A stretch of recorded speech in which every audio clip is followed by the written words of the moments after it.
Welcome to Defen, episode number 48. This is Vijay from Holland.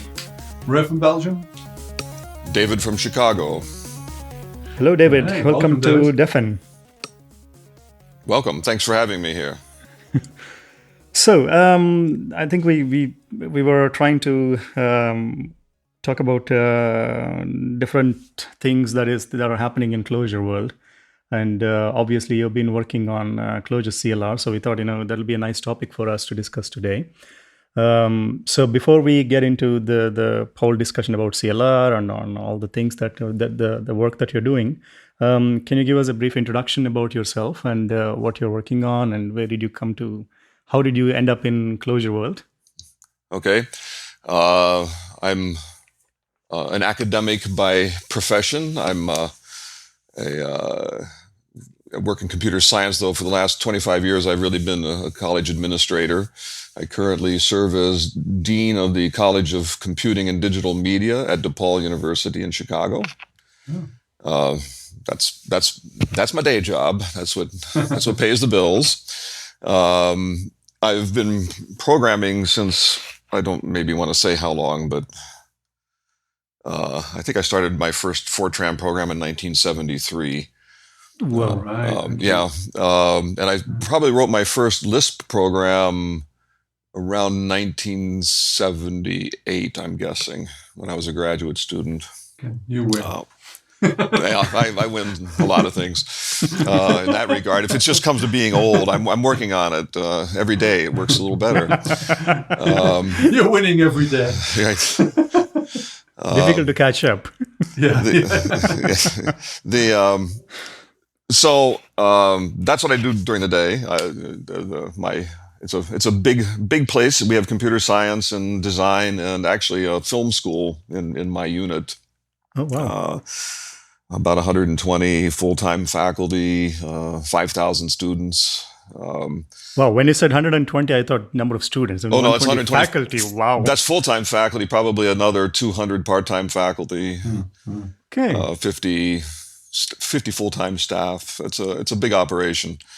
Computer science is the biggest part of that, and then that's the part I originally joined in when I started at DePaul. So that's what I do. I've never been a professional programmer. I have done consulting on the side, but it's never paid all of my bills by any means. But I've obviously had to stay up with computing technology over the years. This was Clojure CLR was one of my ways to sort of keep my hand in things. The impetus, I've done Lispy things for a very long time. As I said, I started, I think, my first Lisp program in the late 70s. And actually, as a graduate student, the university I was at didn't have much in the way of programming courses. So a friend and I created a programming sequence, an intro programming sequence that started off with 1/4 of Pascal. You might remember that language. Oh, Yeah. Second quarter was data structures, and the third quarter, just for fun, we tossed in symbolic programming and Lisp Okay. because call, yeah. it was, no one told us what we could do, so we just did whatever we felt like doing. Yeah. And so Well, we that's feel exactly the same way, right. And my background was in mathematics, so and in logic in particular. So the lambda calculus and stuff was dear to my heart anyway. So Lisp was an appropriate place to be. So I think I started a Lisp. It was probably some Mac Lisp variant of some type running on a DEC 10 or something like that back in those Wow. days. And when I went to DePaul, I did a lot of artificial intelligence work, and so I did a lot of Lisps. And I cannot tell you how many Lisps I've worked in. I worked in Lisps I can't remember, but Franz Lisp was one, and Nil, which was a predecessor to Common Lisp. It was called NIL? Yeah, it was called Nil. It was, no one ever heard of it. But to give you an idea how long ago we're talking, I got Nil because I sent off to MIT and asked them to send me a mag tape. All right. Okay. Yeah. So, yeah. That's how we got the source for that and got it up and running. I was on predecessors to Common Lisp when it was still being developed by the folks at Carnegie Mellon. Right. And so I've had Lisp itches of various types scratched by different things over the years. Yeah. Um, So is Lisp like something that's been common in the whole journey? For me, yeah, Yeah. it's been there at various points along the way. As a practical matter, I've never actually taught it, for example, because the courses I taught never really required it. I've done a lot of other things, some of which I can talk about, some of which I prefer not to remember. Particularly because I did some teaching in certificate programs within my unit, which were not degree bearing. They're just sort of like, here's some skills for the classroom, and they're for work, and there are things I can't even remember anymore. But don't talk to me about COM programming and some other things, because I have bad memories. Or Visual C++, which I also worked in, and the Microsoft Foundation classes. In fact, I'm still maintaining old code I did in that. Yeah, it gives me nightmares. It's all right. Well, Was it with the Lisp thing, David? Was it because you mentioned the lambda calculus and that kind of stuff?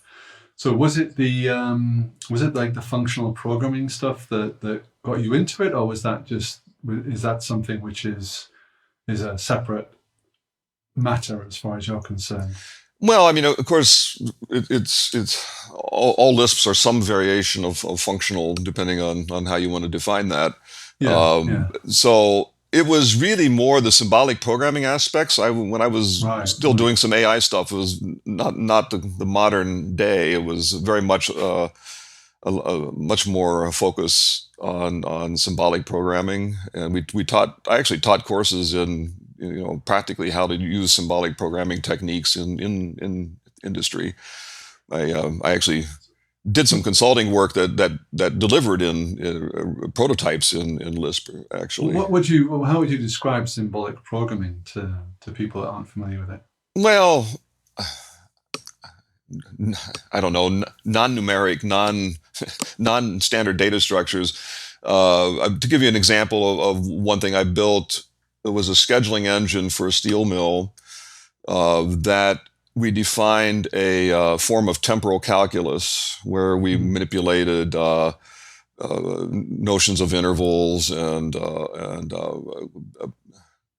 time constraints on intervals, and did that as a formal calculus that we implemented in Lisp, and then plugged that into an engine that did some highly heuristic backtrack searches in order to develop schedules for the steel mill. Much easier to do that in Lisp than anything else, in terms of both doing REPL style development of code, but also just the sheer data structures that were available to work with. You see that, of course, in Clojure these days, because it is in that line of work.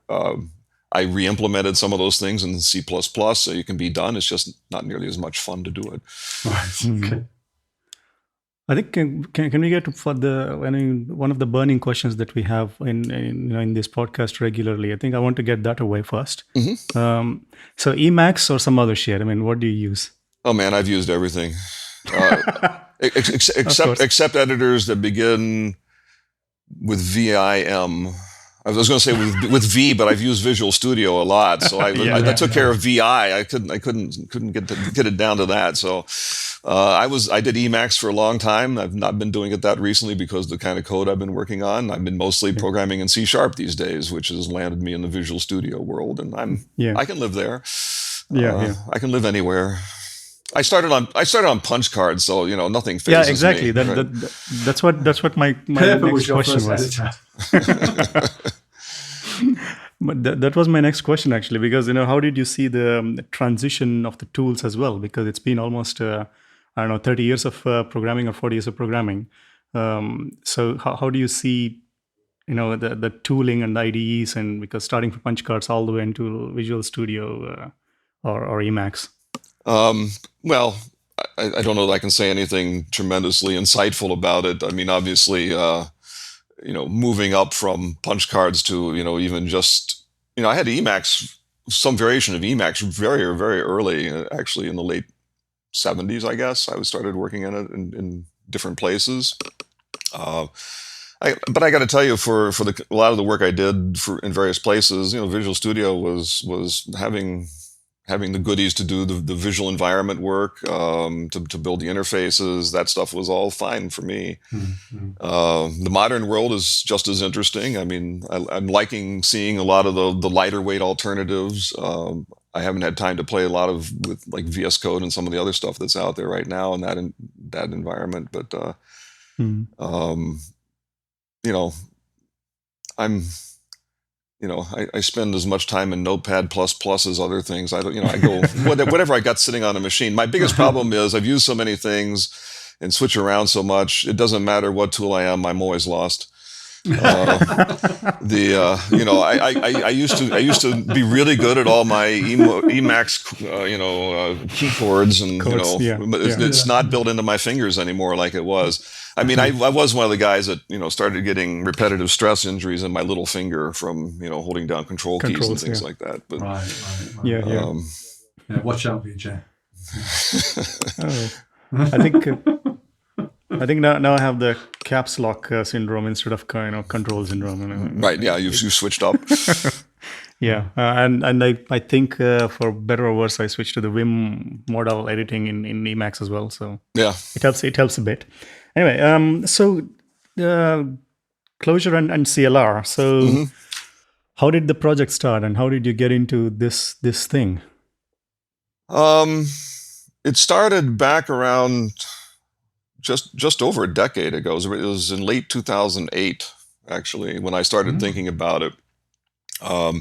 I was bored mostly, and because I've been programming in .NET and playing some other games in terms of what I was teaching and a little bit of consulting work, but I was not feeling the love particularly. I wanted something interesting to work on that would have a little intellectual challenge. And there were three things that came together for me in my head at that time. One was it'd be nice to do some Lisp again, because I hadn't done any real Lisp in any real sense for a decade, probably. I was interested in doing more work in functional programming also. I felt like there was a whole side of functional programming that had developed while I wasn't paying a lot of attention. I was off doing other things, and I wanted to put my face into that.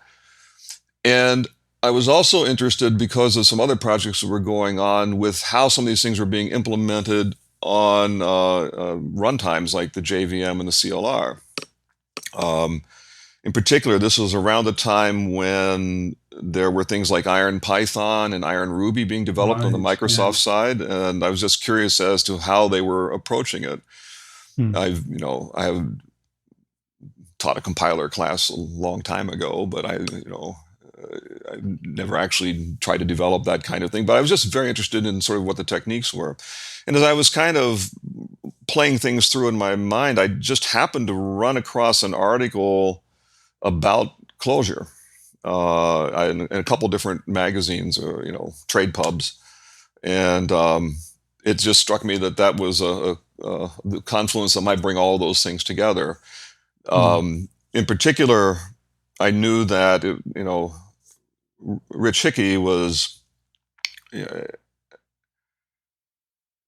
doing this mostly on the JVM at that point, but if you actually looked and read carefully, you would have seen that he had originally started the development jointly in the JVM and CLR. So I said, well, if no one's doing it on the CLR, let me just play around with it. So I don't know if you know, the real background is that I went back and did a little spelunking on the web, but Rich did things before Clojure in various aspects of Lisp before he settled on Clojure. There was one thing he announced back in 2002, which was .lisp, which was described as an interactive Lisp-like language for .NET scripting and development, having deep .NET integration. and so forth. So he'd had ideas about that going back well before Clojure actually existed. And I guess must have been sometime around 2005, he took time off from consulting to start working on developing Clojure in the background. And the initial public release was announced in October of 2007. And it was kind of late, about a year after that I was just thinking about what I was going to do. And that's when I first ran across the mention of Clojure itself. So I wrote Rich in January of 2009 and asked him if he would maybe answer questions for me as I worked on this project. I went back and found the email, and when I wrote to him, I sent him a screen capture of my initial attempt at Clojure CLR. I don't know if you remember one of the first things that did he used. Did you pick up his code, by the way, David, or was it? Oh yeah, absolutely. I mean, okay. I wasn't smart enough to do it from scratch, so. Okay. So not the CLR code. I started off with what was the public code. That was all JVM. So I don't know what he wrote before that. This was just a straight out the JVM code. I just started rewriting it. Yeah. That's what I mean. There was no CLR code in it. And pick it up? No. Okay. No. And actually, I looked at it, and I had actually, if you went back around in that early history, the Ants demo was a rather famous thing that he demoed in some of his early things. So I actually sent a screenshot of the Ants demo playing in my Clojure CLR, which was the GUI on it was implemented in Windows Forms. And so when I first talked to him, I had that much running. It was incredibly slow at that time because of some of the techniques I was using. Certainly nothing had been optimized. But when I first wrote to him, I already had all the basic data structures and vars and refs and agents and transactions and multi-methods were all functional, and I could do interop to do things like Windows Forms programming in it. So I was already looking at things like Iron Python and Iron Ruby, which were based on the dynamic language runtime, the DLR, that provided some of the tools for trying to embed languages like this, and provided some very nice tools I may talk about in a bit for doing this. So I wrote to him in mid-January 2009. He replied a couple of days later and said he was interested in having an official .NET port of Clojure based on original Clojure sources. I'm quoting here. There's definitely interest in the community as well. And then he said, what is important to me is that any effort I apply ends up in the Clojure project. Towards that end, I would ask you to consider making your efforts a contribution to Clojure under the contributor agreement. Then your .NET port could live in Clojure contrib alongside Clojure script, which was already, I didn't realize Clojure script even went back that far, so that's longer ago than I thought. The long-term objective would be a set of core CLJ files that supported all ports without changes, all platform specifics isolated in the support libraries. But that last part still hasn't been accomplished yet. We can talk more about that later. So I actually had no plan on initially doing anything public. To me, this was a side project that I wanted to work on. And then if it got good, maybe I would, think about opening it up. But Rich basically said, if you want to talk to me, open it from the start. So I was public rather earlier than I would have liked. So the first commit to the Clojure CLR repo was February 3rd, 2009. Wow. So we just passed our 10th anniversary. Yeah, exactly. Congratulations. And 2,080 commits later, here we are. So it's been an interesting 10 years. So that's how it got started. I over the years, Rich answered a few questions, and other than that, I've been pretty much just doing it. And how is the design process? I mean, is it like, because if I understand correctly, at some point the main Clojure was essentially on JVM. Yes. So what were the challenges, or still open challenges that you solved, or you're still working on to make it CLR compatible? Or The ones the differences. the ones I solved are still the ones I'm working on, and I have some interesting plans for that. I mean, Clojure CLR has been functional and mapped the functionality of the mainline Clojure. How should we refer to the other Clojure? Just Clojure, I guess. Yeah, Clojure. Yeah. When I write about it, I sometimes refer to Clojure JVM, but I'd be the only Yeah, person fair to enough. call it that. Fair enough. Yeah. Daddy Clojure. There were some real challenges based upon the difference in platforms. I mean, at one level, they're not so different that I had to do massive rewrites. So my original process, when I started to build it, was to run through all the support code. For example, the data structures. You have all these wonderful persistent immutable data structures floating around that really form the core of it. You've got things like vars, and you've got namespaces, and you've got these basic stuff that's the underlying infrastructure that's implemented in Java in Clojure JVM. Yeah. So that I could translate relatively straightforwardly. Rich writes beautiful code, very clear. That translation process from Java to C# is not exactly automated, but it was very easy and it didn't require that much thought. So I could port those over and get them running fairly quickly, and that was okay. The compiler is where you run into the problems, because that's where you hit the actual underlying platform in a direct way, and the problems there are several, and it's not even at the level of admitting the IL code that comes out, because even that has got some similarities. I mean, a lot of the same opcodes are there and do the same sorts of things. It's the same underlying model for the engine.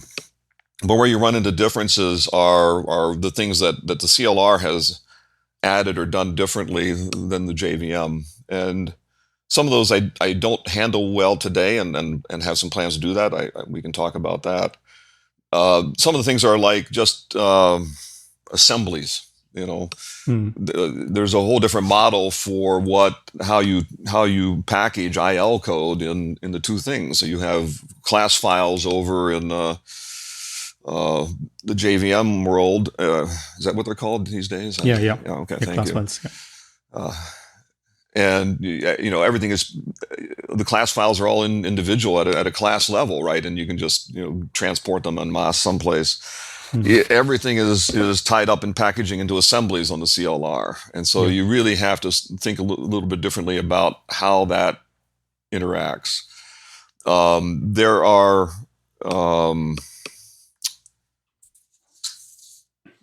different numerics that you have to deal with, and like for example, there are no unsigns in JVM world, right? But there are unsigned integer data types in the CLR. That's not a big problem until you look at some of the assumptions that are made about how, for example, the integer types are handled within the language. For example, everything promotes up to long. That's okay. As long as we don't pretend there's an unsigned long around, you're just fine. Until you actually want to interoperate with the underlying platform that actually knows they're unsigned longs, you need to deal with them. Yeah. But probably the two biggest pieces that cause problems are value types and generics. Value types are they exist only in a very limited set of data types within the JVM, primarily the primitive numeric types. So ints and longs and doubles and those things are all handled as stack allocated, unless you need to pass them to things that don't know that that's what they're getting. So you need to at that point put them out on the heap and put a reference to them. So you basically box them, as it is said. So you move from a small L long type into a capital L long type, which is a box version of long. Yeah. And that is handled even at just the level of primitive numerics somewhat differently in between the two engines, and you have to figure out how to manage some of those differences. But more to the point is that it's an extensible class of types in the in the CLR world. So value types exist and can be defined by the user. I think Java is eventually going to get there, if I understand Yeah, future developments. maybe in the next version or something. Yeah. They're not there yet. Yeah. Right. So, 20 years later is a good time to do it, I guess. But value types allow you to define your Lambda user. took about 20 years, didn't it? Yes, well, exactly.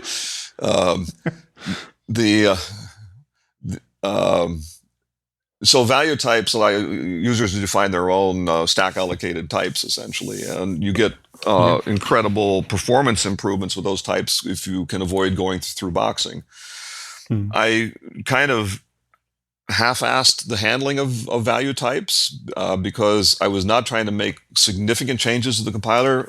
Let me back up. One of the things I was trying to do in my initial approach, Clojure CLR, version 1, and we're still version 1, was to not vary much, to vary as little as possible from what the JVM was doing, what Rich's main line of code was doing, for multiple reasons. One, I wasn't necessarily, well, I can think of 3 reasons.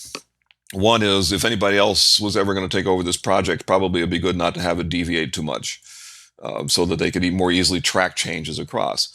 There was also some hope that, as Rich said in his original comment to me, that the long-term objective is to have a set of core CLJ files that support all ports without changes, all platform specifics isolated in the support libraries.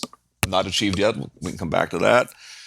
But for example, when you look at the implementation of Clojure JVM, there's a set of files that are defined in Clojure itself, right? There's core CLJ and some related files like that define a lot of the runtime in defined in Clojure itself as it bootstraps itself up.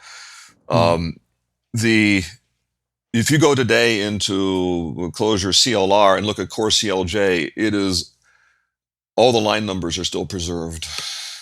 You go to any line. You go to line 1482 in that file. It's the exact same function and exact same line in that function in there. The idea was to change as little as possible, and that included at that level.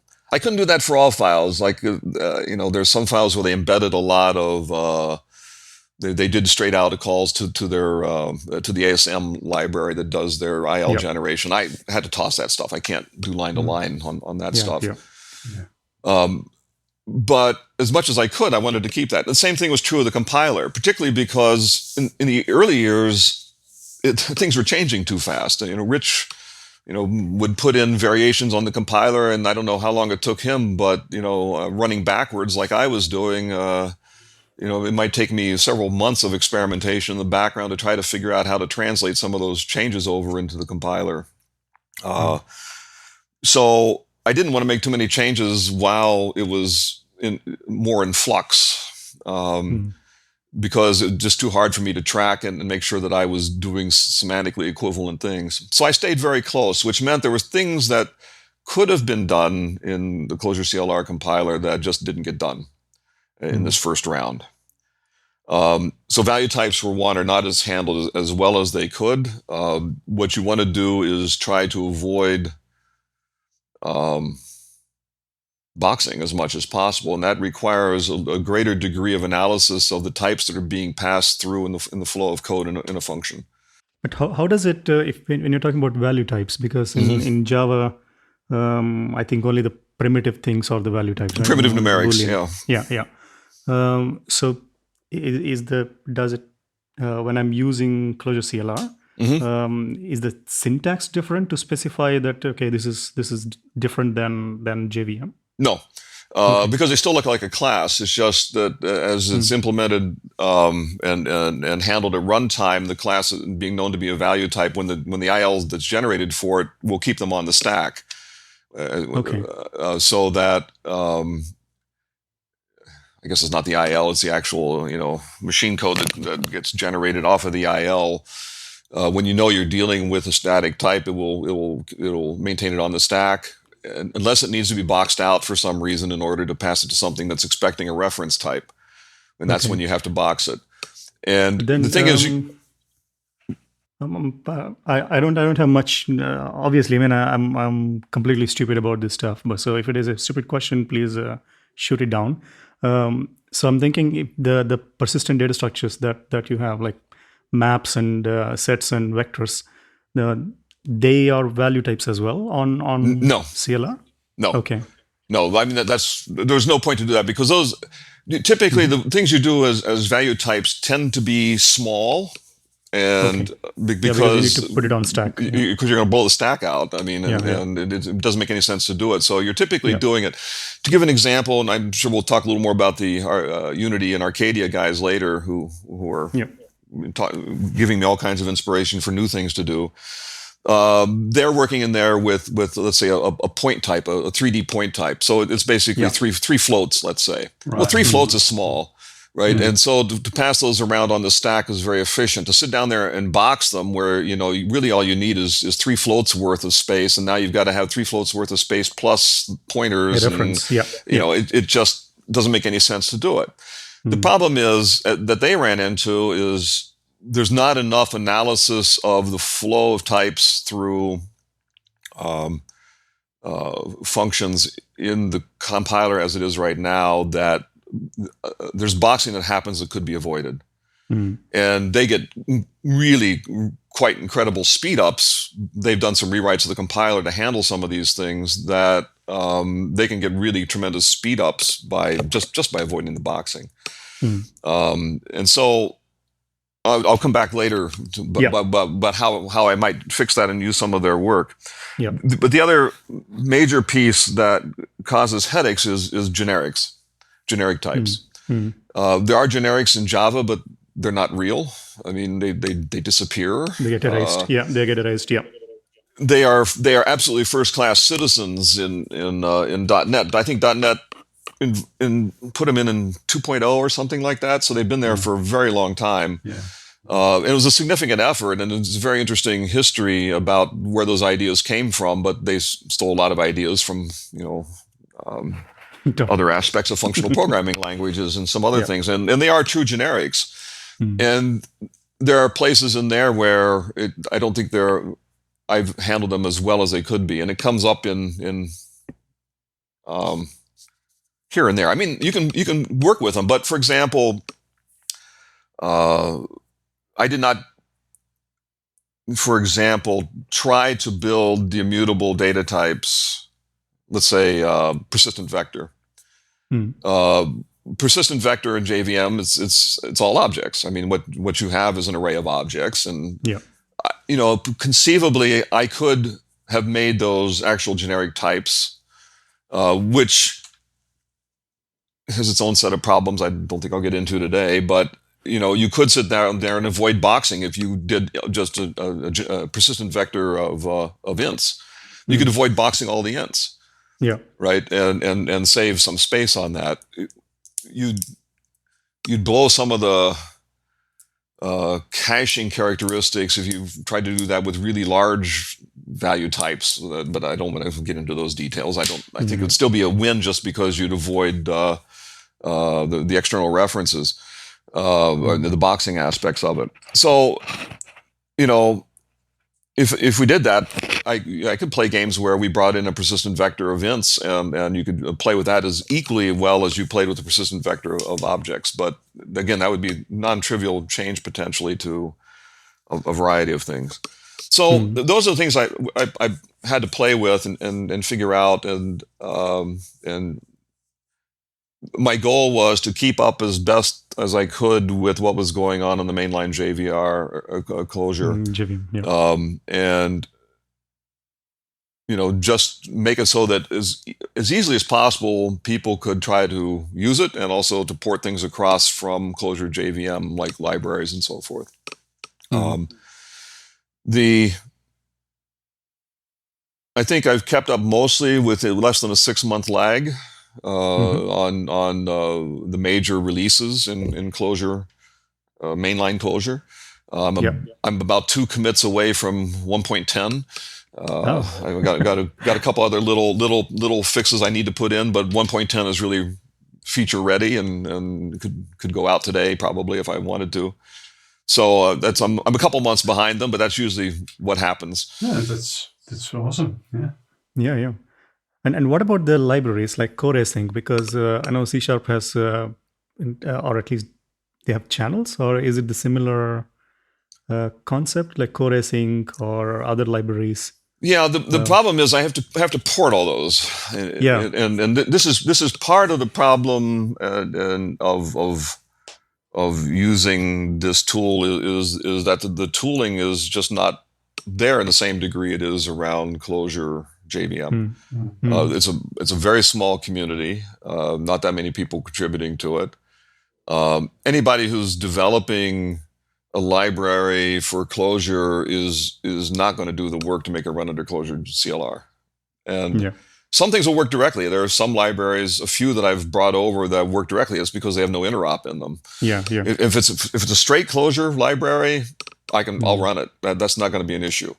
Interop obviously has to change. Even as something as simple as you're calling string.append. Yeah. You got to change the capital A to or little a to a capital A. The string append is pretty much the same, except the name, but you still got to go through and change the source codes. Yeah. Now, at one point, they introduced reader conditionalization. I can almost say that. Reader conditionalization. And as an attempt to be able to do that, and it certainly could be used for that, but of course, again, the guy who's off writing, let's pick something, nREPL, right? The network REPL library. Who's going to sit down there and every time he makes a change, you have to make an equivalent change in because the networking code is different. It's non-trivial to make those changes. Now, if you sat down to design the library initially in the right way, which would be to try to figure out how to isolate interop. You can do that in several ways. You'd have to think about an interop shim of some type potentially, right? And just write your own little API to do the networking calls you need, abstract those out, and then implement those in a separate library on either side. If you did that, you could do that. But again, nobody wants to sit down and do that level of work, because the easiest thing is just sit down there and just do straight out interop to the JVM and be done with it. And that's one of the wonderful things about working in Clojure is that process of calling out to the underlying libraries is so easy. So I can go back through on any of these libraries and do the work, but if it's only me, it's a lot of work. I maintain about 6 or 7 libraries that are essential. You asked about core async. I'm about to get back to that finally. Of course. So there are some that are absolutely essential, like the new spec libraries. I have to have those. I mean, that's just absolutely core to the whole endeavor. The testing libraries, data generators in those libraries are absolutely essential to be able to run all the tests that are written in Clojure. And I run all the relevant tests. The test suite all runs across the board, except for certain things that don't make any sense at all.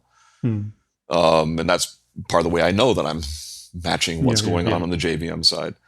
But core async, I got 95% through with it and ran into a problem and then ran out of time, and it never quite got finished. It's, most of it works, but nREPL, it all works, or did work, except for interruptible operations, right? And in nREPL, you can start an operation remotely, right? You're working across the network. We can also go signal that you want to interrupt that. And I screwed up something in how I configured my thread startups on the nREPL that they can't be interrupted. So now I got to go back and figure out every place I screwed that up, and I just haven't. My time is limited. I actually I do have a full-time job, And my wife likes me to think I have a life too. I don't know what that is.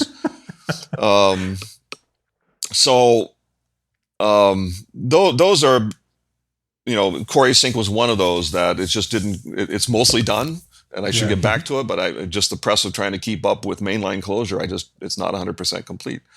And those things affect. If you don't have those extra libraries that bring people to Clojure, and they're not there on the JV on the CLR side, then that certainly affects the community. Now, recently, I've been getting a little more interest of people looking at things like this. Some fellow wrote me a couple months ago saying his company was going to give him time off to complete the unREPL port. So I was very happy to hear that. Cool. I just talked to a fellow in the Netherlands, I think, who's I know one company that is doing Clojure CLR here. Is it MediQuest or is that MediQuest? MediQuest. Yeah. C's, or I think his name is. C's.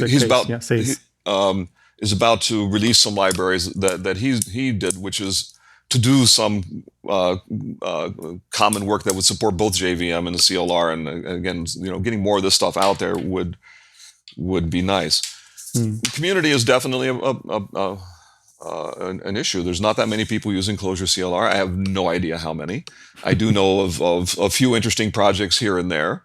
Yeah. But it's tough. We don't have the support of the mainline Clojure community, right? Either the people and the ancillary people who are developing all these wonderful libraries, and also Clojure core itself, the community right around Rich, that the Cognitech folks and so forth that are involved in it.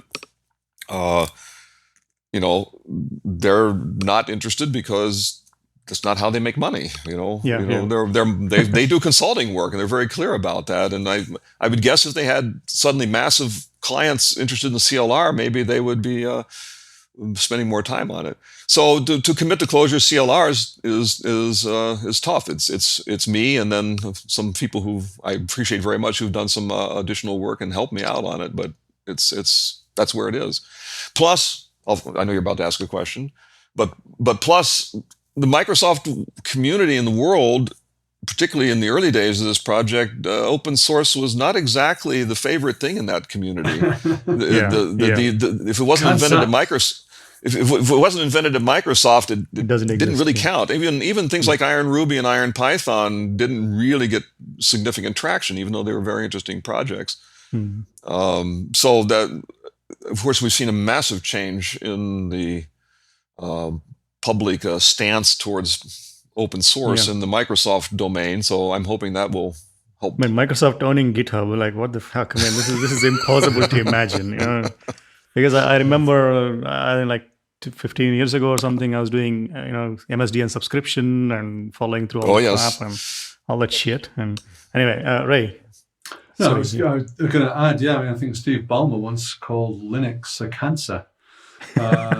Yes. So definitely, from cancer, it seems like the patient is cured and has made a Lazarus-like recovery. So pretty good. No, I was going to I can't think of do. Right. What was the question? Yeah, it was whether or not you took any kind of inspiration or any like cross-fertilization from the ClojureScript people. Because I agree that actually no, forget that. We'll rub that out in edit. Okay, or maybe it's not. Who cares? We never edit this thing. I'll come back to it. Apart from like the open source thing, why do you think the Lisp per se, Lisps, because Lisps are kind of interesting. So why isn't Lisp interesting to Windows developers? Or because they haven't got another Lisp, have they, as far as I know? Or maybe they do. Maybe they do, and I'm not aware of it. Yeah, I'm trying to think of anything that's going across my radar. Not particularly. I don't know why that is the case. I don't have any great insight, but they've you can't get F# to gain significant mind share over there either. I mean, and I'm very interested in what they're doing, and that's something that actually is supported very well by Microsoft. It seems to be getting finally more mind share lately. So, but why that is the case, it's. Actually, the quick thing I was going to ask you, actually, it's like, because you've implemented it in C#, but did you consider implementing it in F#, or was that not round at the time, or is it still... 10 years ago, no. No. Right, and moreover, but put a pin in that because I'll come back to that in a second. All right, okay. You think no, but I'll make a note. Yeah, F sharp. Yeah. We've got value types in F sharp. We've got them. We've got pins. Okay. Put in them. Yeah. Okay. My job would have been much harder if I had gone to F sharp. A, because I didn't know it. B, because nobody knew it 10 years ago. And think about the translation from Java to C sharp is so easy. It's almost mindless. So I could do a lot of the work without even thinking very hard about it. Yeah. And if I had gone to the F sharp side, I might as, at that point I've been like translating, well, I don't know, into another language entirely. But from going from Java to C sharp was pretty much rote. So I didn't think about it at that time. C sharp was the obvious thing to do. Yeah. And coming back to the cross-platform thing, as you said, I mean, the community is not actually, or at least in the Clojure world, everybody is focused on getting it up and running in JVM. But there are some libraries which are like CLJC. They're both in JavaScript and Clojure. So what do you think are the challenges to the first email from Rich that said, okay, I should be able to write one CLJ and then running it on all three platforms? Well, it's pretty much what I was describing a moment ago is that it takes work and it takes coordination and it takes people who know both platforms. Most people are just trying to solve their own problems, right? And so if I'm working in Clojure, I'm running on the JVM, I know my JVM libraries very well. I'm going to design and write this thing. Yeah. I probably don't know the .NET that well. I don't want to think about it. I probably would need somebody else to coordinate with on it. Yeah. And to do it really well, like I say, if you thought about it for very long, you could sit down and say, well, okay, I'm working with threads here. The thread libraries are a little bit different. I could push everything off into think about the API I need against threads, push those off into a side library and in my implementation in Clojure, and then conditionalize those in terms of their implementation into interop calls.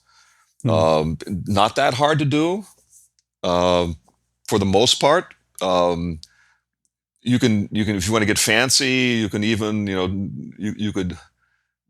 If you just wrote an interop as a function call, you could turn it into a macro that expands differently depending on which platform you're on, and you never see it, but it's very efficient and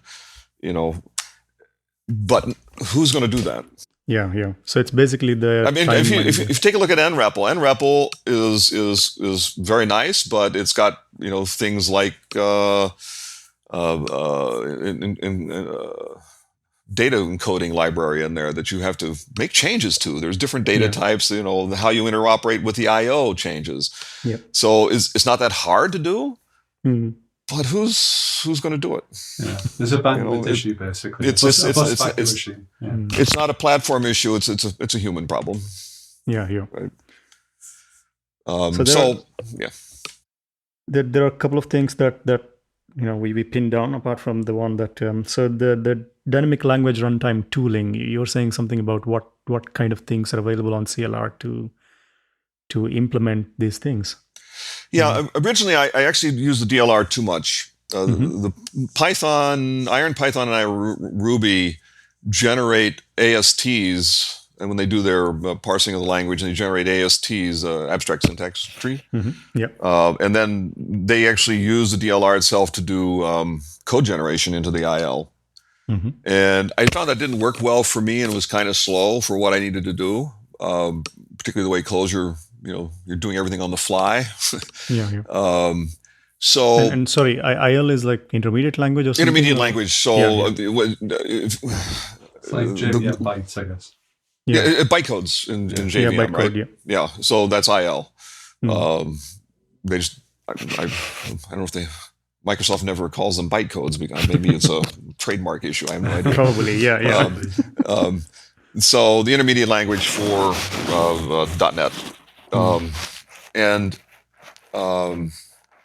but there are pieces of it that actually work very well, and I use it for some things that give me actually occasionally some slight advantages over the JVM version, though I've never tried to benchmark it to see how much. But there's some nice stuff in there for doing what in C# is called dynamic. I'm not sure when they introduced dynamic. People are probably more familiar with var, where you don't have to actually, you can declare a variable and never actually declare its actual data type. But Yeah. with vars, you actually know what the data type is. You just didn't bother to write it down, right? It uses type inferencing and just moves the data type around with the variable. And, you get the type from how it was initialized and you move it on.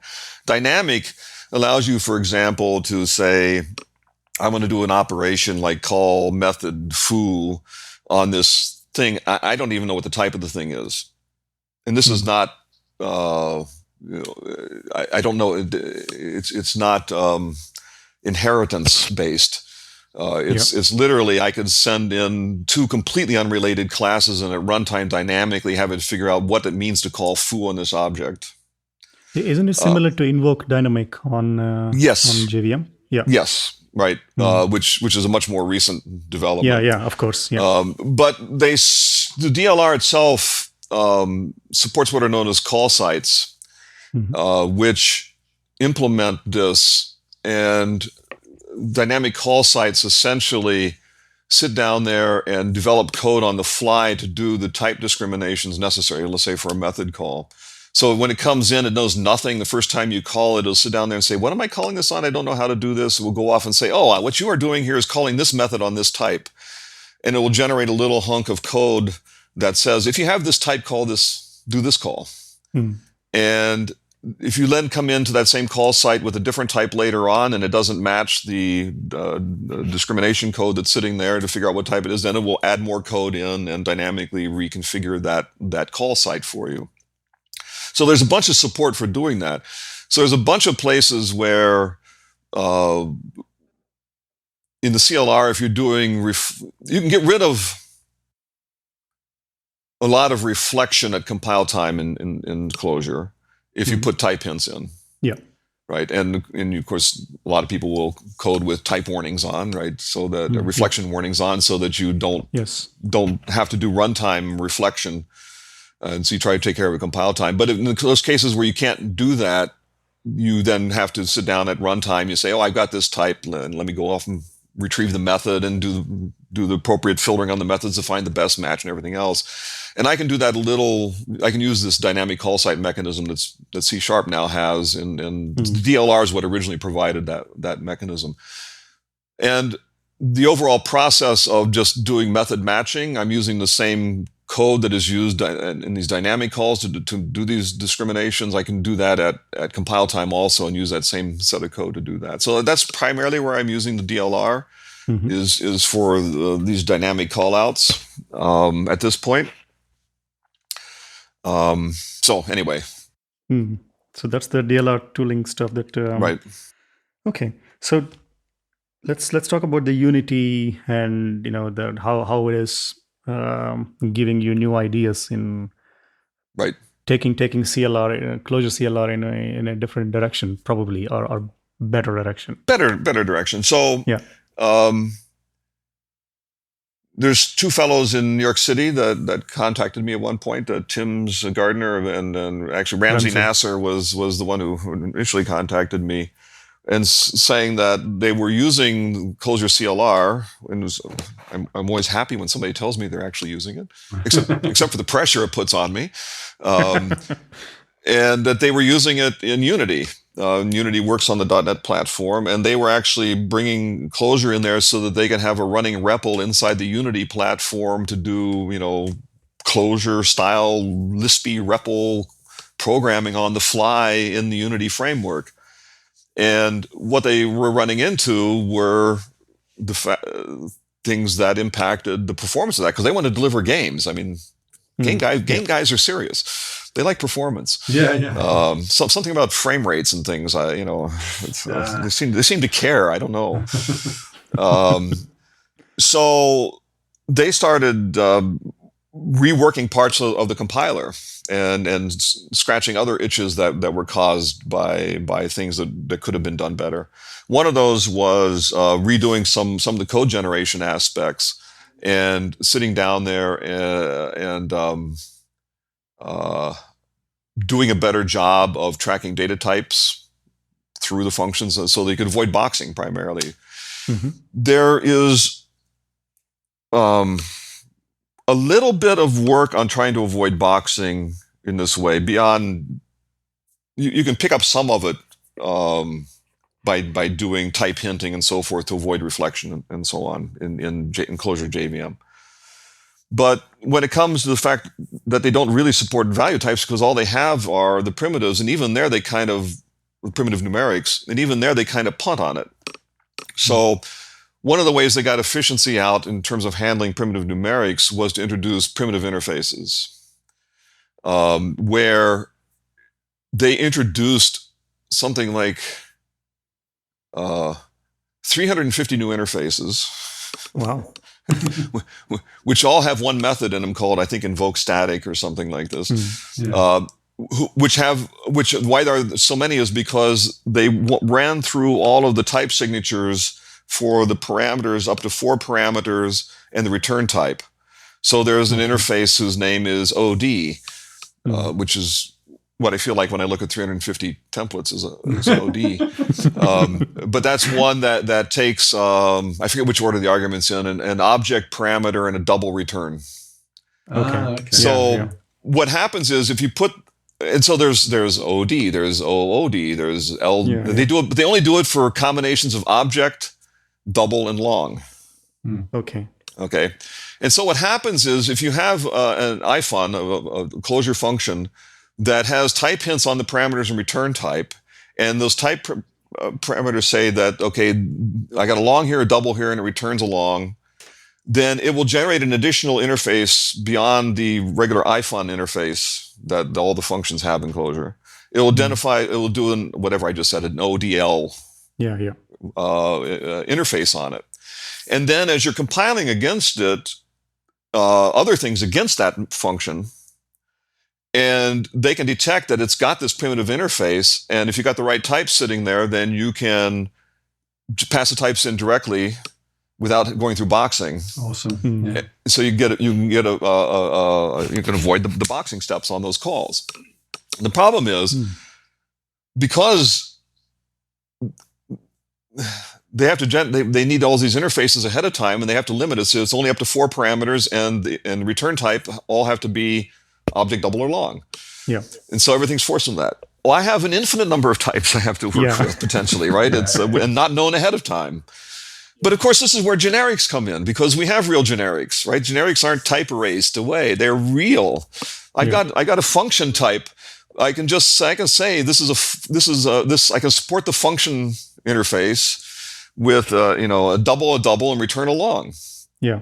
And I don't do that right now because I track exactly what they're doing in the JVM. Right. So future plans would be to sit down there and get rid of all their limitations on primitive type hinting. There are limitations. You cannot put primitive type hints other than double and long on things. So toss all that. So it's starting to diverge a little bit from what's possible on one platform versus the other, so that I can start to do some of these things and then take advantage of what Tim's and Ramsey have been doing to take real advantage of that information. They've also played a lot of fun games in terms of because they're working sort of after the fact. They basically have isolated the code generation out as a separate step for what they need to do. And so they play some interesting games, like rather than generating directly into IL, they generate into an intermediate symbolic representation of the IL that they can do some keyhole optimizations on, and there are games there that could be played. And that's a nice pun. Talking about Arcadia, then you're introducing there are some games that can be played there. Right. So you already, of course, did an interview with Tim's and had some talk about that. And I don't use Arcadia because I don't write Unity games, but the fact that they're doing that is and needed to face these issues has been significant and really quite an inspiration. And they've done a lot of work that I hope to steal, like everything else in Clojure. Everything in Clojure CLR is basically from somewhere else. So there's that aspect. The other aspect would be that there are things I did. I was the only person using Clojure CLR, as far as I know, for years. And so there are things that probably aren't documented as well. So one of my thoughts is actually just go through and, I shouldn't say this, but rewrite the whole thing. Wow. And take note. Awesome. Take note of every single thing I do that deviates from the JVM and get that properly documented so that the next, whoever follows me and the larger community really has a good sense of all the differences. And I think documentation is one of the things that certainly is lacking. You can get it up and running. There's enough documentation on what to do, but there are corners that probably I might be the only person who knows about. And that comes to the F# part, because I get bored easily. And the notion of just doing that work and not doing something significantly different doesn't strike me as very interesting. Right. So one of the thoughts I've had is actually doing a complete rewrite in F#. Oh, wow. I figure it's not going to hurt the people, who are helping me write Clojure CLR, because that's a vanishingly small set. So I won't be turning off any potential help that way. I might actually attract people who might be actually interested in it. Yeah. And it's actually kind of a step towards, a Clojure and Clojure thing, because it'll be rewritten in a very functional style at that point. Yeah. And also I get to learn F#, which is, I like to learn new things. But is something, sorry to interrupt, but is it the, when you say rewriting it, are you thinking like still keeping like Clojure in spirit, but actually implementation is completely different? Or are you thinking new features? It'll be everything as much the same as possible. In terms of, the persistent vectors will still be there, right? Yeah. All the supporting stuff around the infrastructure that's needed. But to do the rewrite just so I can catch all the places where I make changes, well, most of it's in the compiler. Yeah. And to sit down there and really rethink the compiler and not slavishly follow their model. Java code. Yeah. I mean, I don't know if you've ever looked at the Clojure compiler itself. It's 9,000 lines in one file, and it's complex, and it works. I don't think anybody wants to touch it particularly, but I would redo it. And actually, if you go on to one of the Clojure sites, I don't know if it's in dev.clojure or where it is, there's a very, very old file out there that Rich wrote called, it's on dev.clojure.org, and it's called Compiler and Clojure. I think it was written about 2 years after Clojure was public, where he talks about all the things in the compiler he would change if he could. Right. And it's kind of like, well, why don't I do that? So what are the advantages from your perspective, just to sort of, maybe as I'm not, in terms of like Arcadia and your perspective, and from your perspective, you get a new language to learn, and you get potentially some brevity over C#, and but what are the other kind of, like, let's say, performance benefits or other affordances that F# would give you over C#? I don't know that would give me any affordances in this. I mean, as you say, less code noise, a smaller code base. I don't know.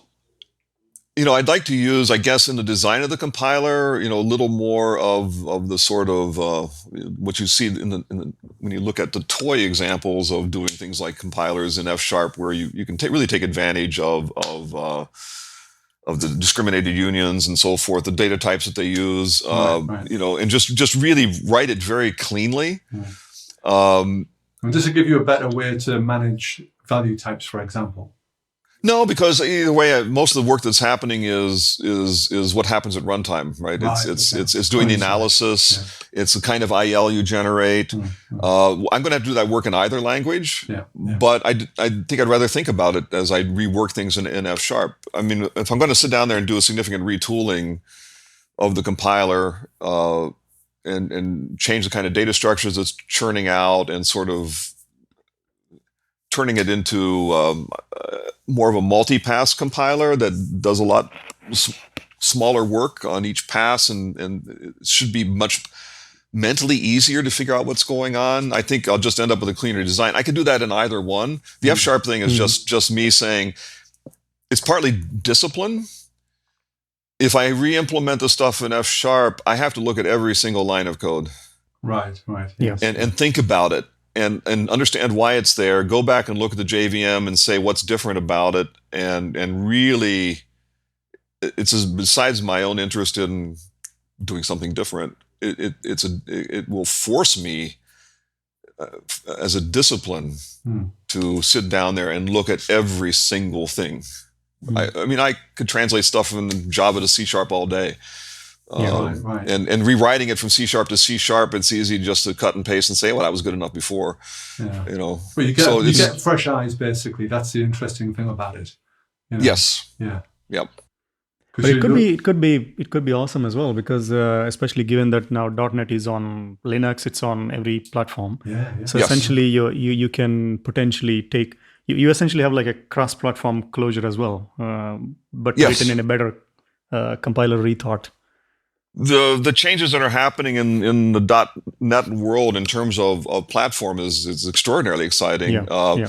I do not yet take advantage of any of the new stuff. I'm still delivering. I'm still delivering a .NET 3.5 version, which I hope to. Well, I kept it for years longer than I wanted to because of Ramsey and Tim's. Right. because Unity was stuck on 3.5. I wanted to dump that thing multiple years ago, but they were the only guys I knew who cared. So and they were important. They were very important to me. Yeah. So I've kept the 3.5 around.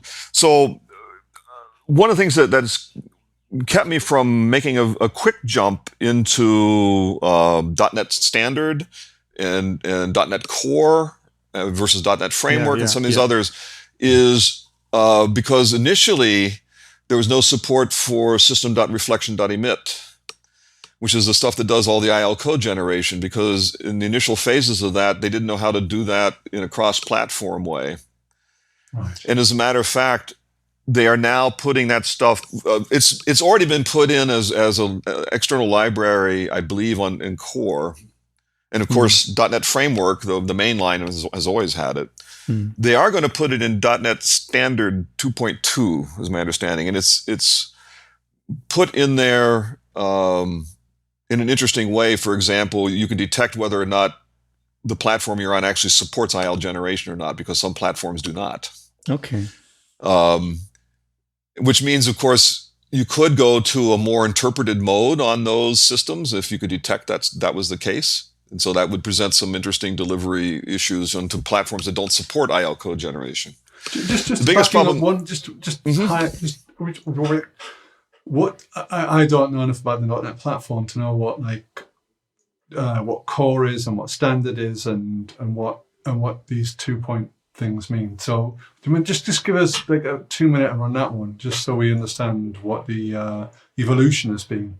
I know that there's a concept of cross-platforming now, but you're going into the details of it, and I like that, but I don't understand where these things vary. Like, I don't know the difference between, like, I know 3.5 is old, but I don't know how old, and I don't know, like, ancient. And I know that core is meant to be everywhere, but I've never heard of standard, to be honest. Okay. No one's listening, right? Yeah. Okay. Pretty much. Yeah. Nobody lives in this show. Yeah. Well, I'm hoping you aren't either, actually. Because I'm likely to say things that aren't accurate, because I'm not the greatest expert on all the distinctions right now, because I'm still stuck in the old world. I'm still back in 4.0. Right. But the basic idea was, as Microsoft has looked to moving the .NET platform off into these other venues, these other situations, to be able to run on Linux, to be able to run on smaller devices and a bunch of other places, they really want to infiltrate, right? And applauded. I mean that in a good sense. I applaud their notions of getting off of just Windows. I mean, look at it from my viewpoint. There's be more opportunities for people to run Clojure CLR in a lot of different platforms. It'd be nice to sit down there and run it on that phone Linux or FreeBSD, wherever. So they started to rethink some of how that was working, because not everything needed to go over. You don't need some of the support that's in .NET Framework is going forward is what you think of as the old .NET, right? And that's designed to run the standard Windows workloads and be specific more to the Windows platform.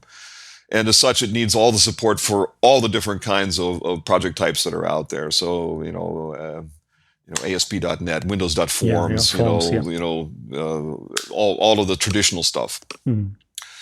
But they wanted, I believe, a common set of interfaces and base classes and so forth to work on a more portable basis. And so that is what the .NET Standard would provide. Okay. In the .NET Standard, then you can have different implementations of that. So .NET Framework could be an implementation of .NET Standard. But then there's also .NET Core. And my understanding is .NET Core is where they're doing a lot of work to develop new implementations completely, and because they don't have to support everything. And they can do, the plan is .NET Core is where they can experiment and move faster and I wouldn't say break things, but because Microsoft's pretty good about not breaking things, but move into new things quicker. And apparently there's a lot of work on performance issues and new things. Apparently it's quite nice and quite swift, and a lot of people are very excited about it. And that's this thing that may move over to other platforms more. So, but I'm still confused about all the distinctions because I haven't had time to sit down and work through it. That's once I get 1.10 out the door, this is my next project is to sort through all of it. But I've stayed away from it partly because, from my viewpoint, it wasn't yet viable because at core in Clojure and Clojure CLR is dynamic generation of intermediate code, IL, right? And then having the jitter compile that out for you. When you load a form into Clojure or Clojure CLR, it gets compiled down to IL, and then the jitter takes it the rest of the way, and then that's what actually goes, right? And there was no support for the APIs needed for that in the original .NET Core and in .NET Standard. So I was stuck in .NET Framework land for the time being. Yeah. Now, some people came back and did some libraries for .NET Core, is my understanding, that you can get off of NuGet and bring down to do reflection. The primary namespace is system.reflection.emit, where a lot of this happens. And NuGet is this distribution environment. NuGet is the distribution environment, yes, for libraries. And I just read that the next release of .NET Standard, which is the base APIs that everybody's supposed to be supporting, finally adds in system.reflection.emit. Right. Okay. And .NET Core 3.0, when it comes out later this year, will be supporting .NET Standard 2.2. Okay. Yeah, that's that look on your face is the look on my face as I'm working through this. And I'm reading the announcements, and then I find out that .NET Framework will not be supporting .NET Standard 2.2 for the foreseeable future because there's too many changes in it, and .NET Framework is the slower moving thing. Yeah. Okay. So now I'm back and looking at, okay, well, I can't code maybe directly to .NET Standard, so that means I have to have different builds for .NET Core and .NET Framework, and maybe for Mono and maybe for UWP. So I don't know yet what all the implications of this is, but my plan going forward is certainly to move into that and maybe make, I don't know, it depends on the user base, depends on what I find out from the community. If it's a really nice, interesting dichotomy, right? I mean, on one hand, the Unity and Arcadia project is the one that is making you think ahead, and on the other hand, they are the one that are pulling you back on 3.5. They were no more. Oh, no more. Okay. No. That's the latest Unity has moved up to 4 point whatever, 4.x, 4.5, 4.6. So I think they're okay. Right. So like I say, Tim's and Ramsey and Tim's have done some really great work, and it's been very inspiring and shown what's possible, and really inspired me to think about actually putting all that work in to do this, and rethink some things. For example, how I handle generics could be done better. Because there's no real notion of generics in the true sense. You can ignore them completely on the JVM side. Essentially, you can code in it, but it disappears. So the runtime, which is what we're compiling to, doesn't really care that much. And there are just things there that I think we could do that would really enhance the utility. There's, for example, a lot of how should I say this?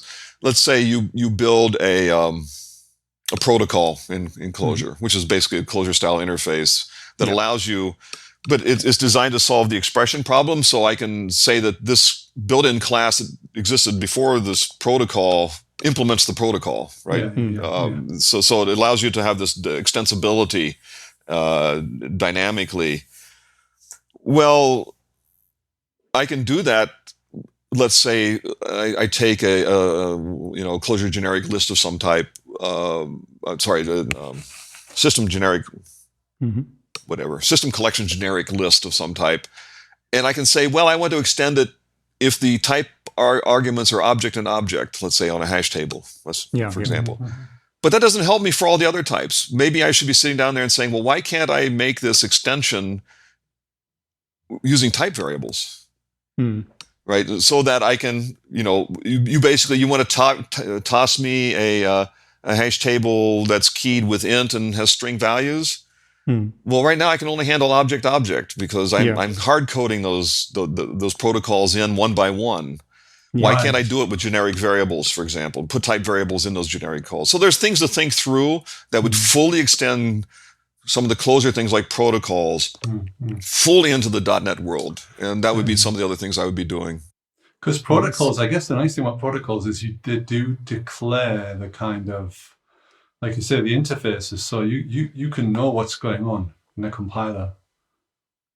Right. Because obviously you can redefine them at runtime, but that would be weird, Yeah, but the point is user code.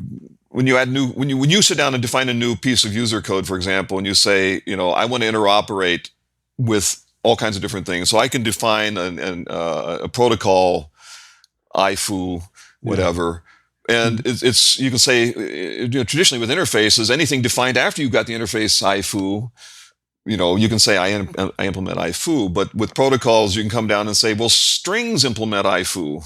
As a protocol, even though they pre-exist, right? So it's a way of doing extension types. And just to find out better ways to do that really fully incorporates things like true generics that we have would be, I think, useful.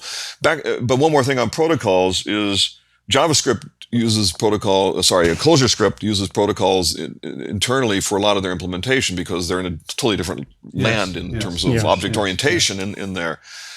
And Rich has made the comment somewhere along the line that if he were to redo Clojure, he would think about if you ever looked at Clojure implementation, there's 90 interfaces. I seek, I persistent vector, I. And you might take a little performance hit, but the extensibility of those being implemented as protocols would give you some handle. So I actually wrote back, and I usually talk to Alex Miller, and then he asks Rich my questions. Alex is my filter, Rich's filter. He's Rich's filter. You have to speak to the cardinal now. Yeah, pretty much. That works well. Yeah, that's fine. Same last name, so it works well. So I said, would Rich, does Rich still think that way? And he wrote back and says, yeah, he would still think about, if he was redoing it completely from scratch today, he might think about getting rid of all the interfaces and going to protocols. So I won't commit to doing that, but I'm going to experiment with what the performance hit would be and think about what it would be like to redo that too. So this Clojure CLR .next, whatever you want to call it, is a chance for me really to rethink everything from the ground up. To make it as performant as minimal, at minimum with what's there, to greatly increase the level of documentation, to increase the performance in these key cases, to really make it live fully on the CLR platform. And that to me is kind of like, that may keep me interested for a few more years. Well, I still got a few brain cells left. Fantastic. Sounds fantastic. Yeah, really good. I think we covered most of the topics that we pinned around. Obviously, I mean, we can dig into all your experience and then keep talking for another 4 hours or 8 hours or even longer than that. But I think we are, at least for this episode, I think we reached some sort of a logical conclusion. A positive view towards the future. I think that's a good place to end. Yes. Yeah, that's really exciting. Yeah. Exactly. But it sounds amazing. I mean, the amount of work that you've been putting in for more than 10 years now, obviously. Yeah. And I mean, usually every new language, I mean, I do consider this to be more or less like a new language because, you're essentially porting everything onto a different platform. Mm-hmm. It has a bump and then kind of, falls flat on the implementation. But you're doing amazing work. And I hope once the .NET platform is becoming more and more, accessible on different platforms, this could be a really nice, viable alternative. And I'm really curious about. I think once you start thinking about F# thing, please do come back on the show, and then we can discuss, how you think about F# driven compiler development. Right. That'll be super cool to discuss. I think I think it will be fun too because I'm looking forward to that particular intellectual journey. Yeah. But of course, the fact that it's continuing is you have to give a shout out to Rich and all of the other people who do this tremendous work. I don't have to think about Clojure.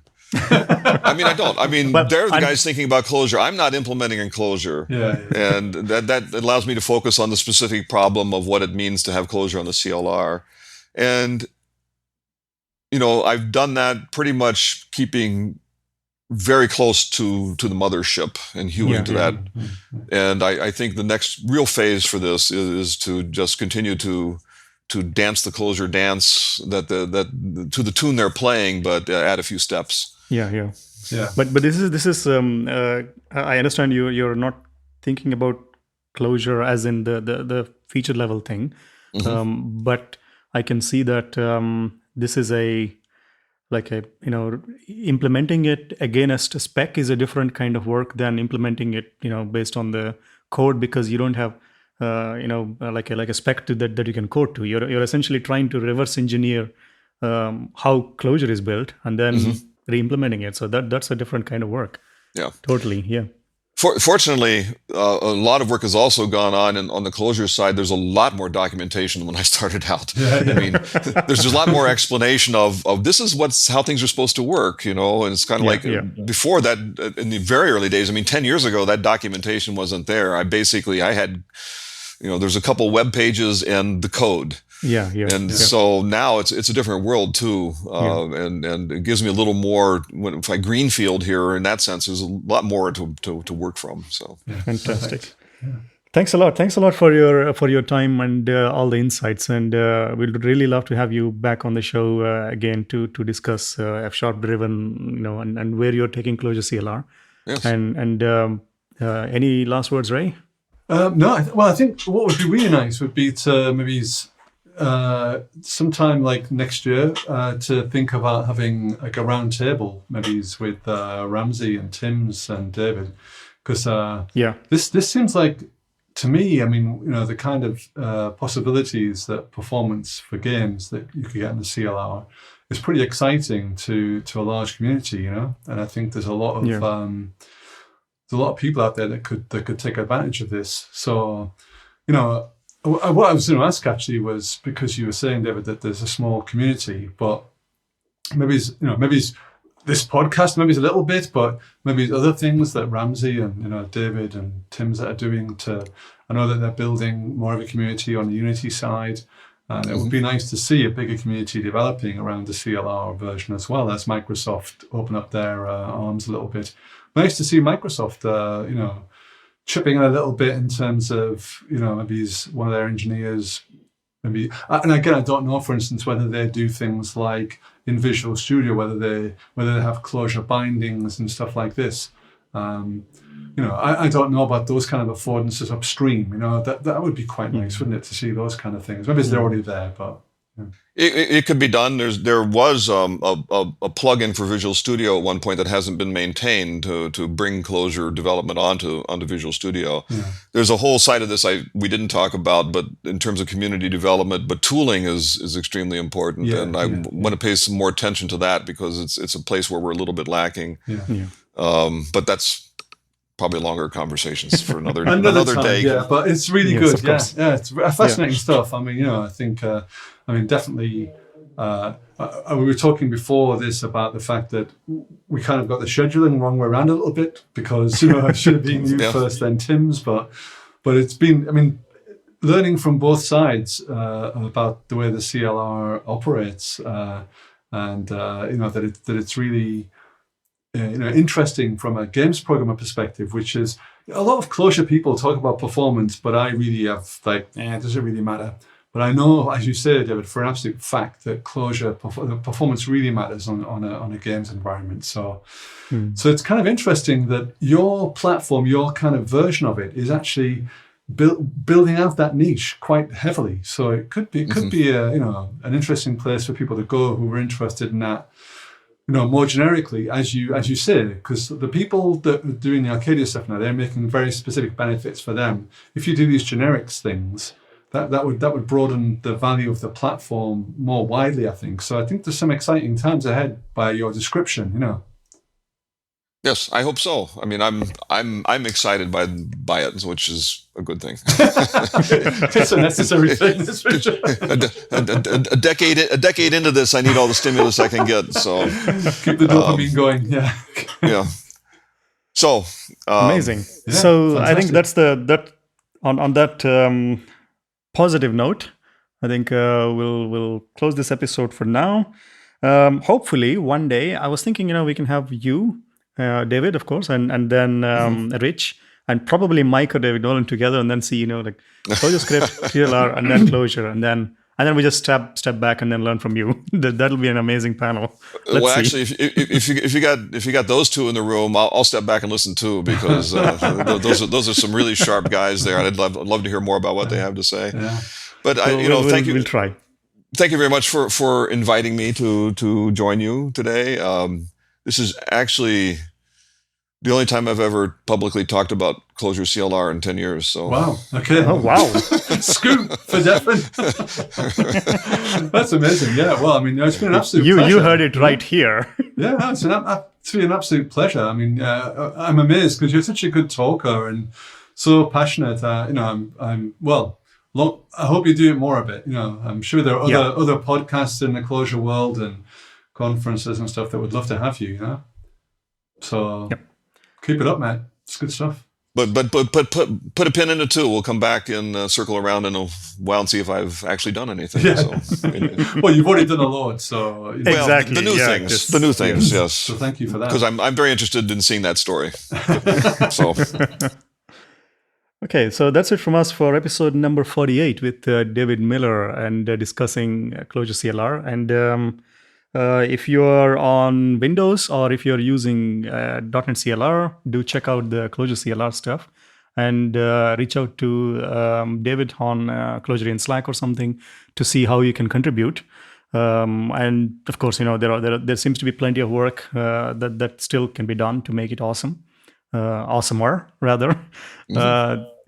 That's it from us. And Ray, do you have any Patreon list today? I haven't been very well recently, so I haven't done any preparation. I'm afraid I just walked into this. No problem. This is as good as it gets. Sorry. Exactly. So sorry for that. But next time we'll do a bit more effort. And so my apologies. And, but we've got. And thanks a lot for all the people who are already subscribing or showing their patronage on Patreon. And we would like to do something different. Maybe we'll discuss it in the next episode or something. Yeah. We want to make some. We want to make some benefit for these guys and girls because they're really very kind, pretty phenomenal and very kind. Yeah. Yeah. Obviously, as far as we're concerned, this podcast is for everybody. But it would be nice to do something for those people as well. Yeah. Okay. So goodbye. And see you in the next episode, episode number 49. Cheers, Bye-bye. Bye.